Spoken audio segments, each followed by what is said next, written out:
초등 수학의 핵심은 연산이라는 말에는 이견이 없을 겁니다. 그런데 아무리 연산 공부에 많은 시간을 쓰고 노력을 기울여도 중고등 이후 중요한 시험에서는 어느 점수대를 넘어서지 못하고 정체되는 경우가 생깁니다. 도대체 왜 그럴까요?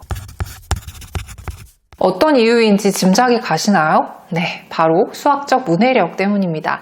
요즘 아이들이 푸는 문제집 속 문제 그리고 시험 문제의 길이가 점점 길어집니다. 그런데 문제가 딱히 길지 않은데도 난도가 조금만 높아지면 문제 자체가 이해가 안 되는, 문제를 읽지 못하는 아이들도 많아요. 그 이유를 퉁쳐서 보통 실력이 부족하기 때문이라고 하는데요. 그걸로는 아이의 문제 상황을 타파하기가 어렵습니다. 그 안에 세부적인 원인을 찾으셔야 돼요. 좀 전에 이 모든 문제의 원인은 수학적 문해력이 부족해서다라고 말씀드렸습니다.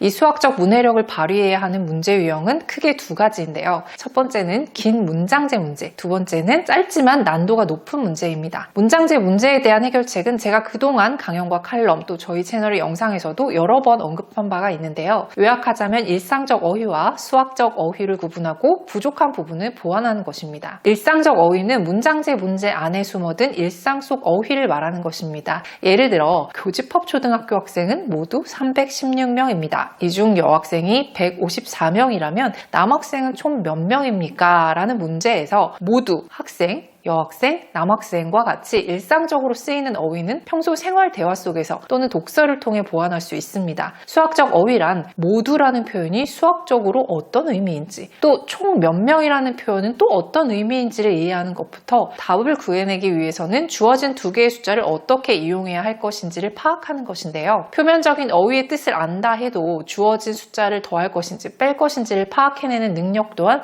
수학적 어휘력의 범주에 든다고 할 수 있습니다. 이 능력이 부족한 아이들은 일상 속 대화, 독서를 통해서 이를 보완하기 어렵고요. 수학 실력을 높이는 방법과 더불어 문제를 해석하는 요령도 배워야 합니다. 대표적으로 특정 개념의 문장제 문제들이 반복적으로 쓰는 표현이 있습니다. 이런 표현이 있으면 빼면 된다, 더하면 된다와 같이 명시적으로 표현할 수 있을 만큼요. 그런 수준이라면 이 표현에 반복 노출될 때까지 적어두고 말해보고 활용해보면서 실력을 쌓아갈 수 있어요. 또한 수학적 표현 범주의 수학적 어휘는 두 번째 문제 유형, 짧지만 난도가 높은 문제와도 관련이 깊습니다. 수학 문제는 대개 축약되고 때로는 절제된 표현으로 쓰이는 경우가 많습니다. 구구절절하게 설명하지 않는 것이 수학의 매력이지만 친절하지 않은 탓에 어렵게 느끼는 아이들이 많죠. 그래서인지 문제 속에서 묻고자 하는 것, 풀이에 도움이 되는 힌트, 취할 것과 버려야 할 것, 즉 각 문제마다 속뜻을 해석해내는 것이 그 문제를 풀 수 있는 실력이라고 할 수 있습니다. 속뜻을 해석할 줄 알아야 적용해야 하는 개념과 공식 그리고 실마리를 찾아 문제를 해결할 수 있으니까요. 이런 수학적 어휘력을 끌어올려서 길이가 긴 문제나 아니면 짧지만 난도가 높은 문제를 잘 풀어내기 위해서는 서술형 답안 쓰기만큼 유용한 연습이 없습니다. 여기까지 들으신 분들 중 한숨 나오시는 분들 많으실 것 같아요. 아이와 싸울 만큼 싸웠고 참 안 되는 부분인데 하면서요.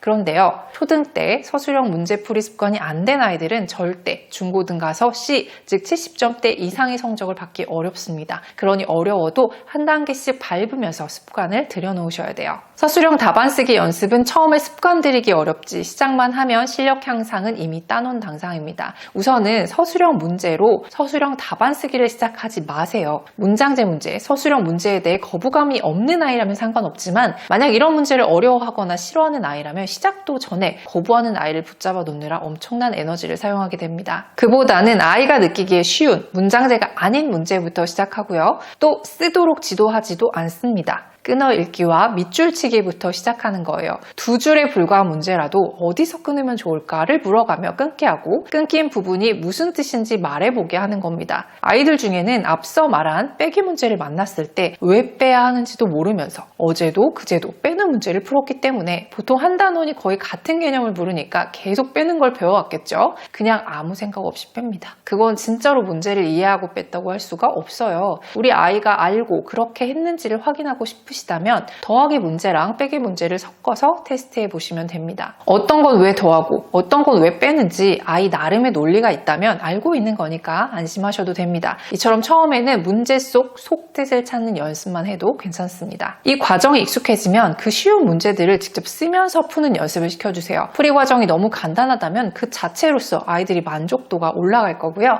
만약 길게 써야 하는 풀이라면 아이가 자발적으로 짧게 쓰고 싶어 축약하게 될 겁니다. 이때는 때는 빠진 부분이 없는지만 확인하시면 되지 길게 쓰지 않았다고 해서 다시 길게 쓰라고 지도하실 필요는 없습니다. 우리에게는 해설지가 있잖아요. 간결하게 쓰인 해설지를 기준으로 그것보다 짧게 쓰지 않는지만 확인하시면 된다는 얘기입니다. 이렇게 각 문제의 속뜻 찾는 연습을 하고 또 직접 풀이를 적어보는 연습을 하다 보면 자주 쓰이는 표현에 대해서도 감각적으로 이런 표현은 더하는 거구나, 빼는 거구나를 알 수 있게 되고 남에게 이건 이래서 그렇다, 저건 저래서 그렇다 라고 말하게 되는 순간 그 문제를 완전하게 이해하고 있다고 할 수 있습니다. 자신의 풀이 과정을 남에게 설명할 수 있고 또 그 과정을 간결하게 쓸 수 있는 정도의 연습이 되면 1차적으로는 문장제, 서술형 문제에 대한 거부감이 많이 줄어들어서 도전해볼 마음이 생겨났을 겁니다. 그리고 2단계가 되면 다른 사람이 만들어 놓은 문제, 즉 내가 풀어야 하는 문제에 출제자의 의도가 보이기 시작합니다. 출제자의 의도가 보이기 시작하면 그 문제가 길어도 난도가 조금 높아도 풀 수 있어요. 여러분이 이 정도만 됐나? 라고 파악하실 필요도 없습니다. 그냥 아이 스스로가 자신감이 생길 거예요. 그럼 아이에게 빗장을 걸어놓았던 올라갈 수 없었던 점수의 장벽이 무너집니다. 70점대에서 좌절했던 아이가 80점, 90점으로 쑥쑥 성장합니다. 하지만 그러기까지 어쩌면 지난한 시간을 보내야 될 수도 있습니다. 여러분이 하실 역할은 묵묵히 기다려주시는 것, 그리고 포기하지 않도록 격려해 주시는 것 뿐입니다. 실망하거나 화를 내는 순간 지금까지 쌓아놨던 수학에 대한 긍정적인 마음이 다 무너집니다. 마지막으로 당부드리고 싶은 건요, 이 과정을 보낼 때 절대 서술형 노트를 마련해 주신다거나 단기간에 끝내야 한다면서 아이에게 부담을 주지 마셨으면 합니다. 쉽고 잘했던 문제부터 말로 시작해서 포스트잇 하나로 가볍게 이동시켜 가세요. 모든 문제를 다 그렇게 풀 필요도 없고요. 처음엔 하루 딱 2문제만, 아니 조금 욕심내서 3문제만 문제의 속뜻을 헤아려보는 연습을 시켜주시면 됩니다. 아셨죠? 오늘 영상은 여기까지고요. 오늘 영상이 도움이 되셨다면 좋아요 한번 꼭 눌러주시기 바랍니다. 저는 다음에 또 유익한 영상으로 인사드릴게요. 감사합니다.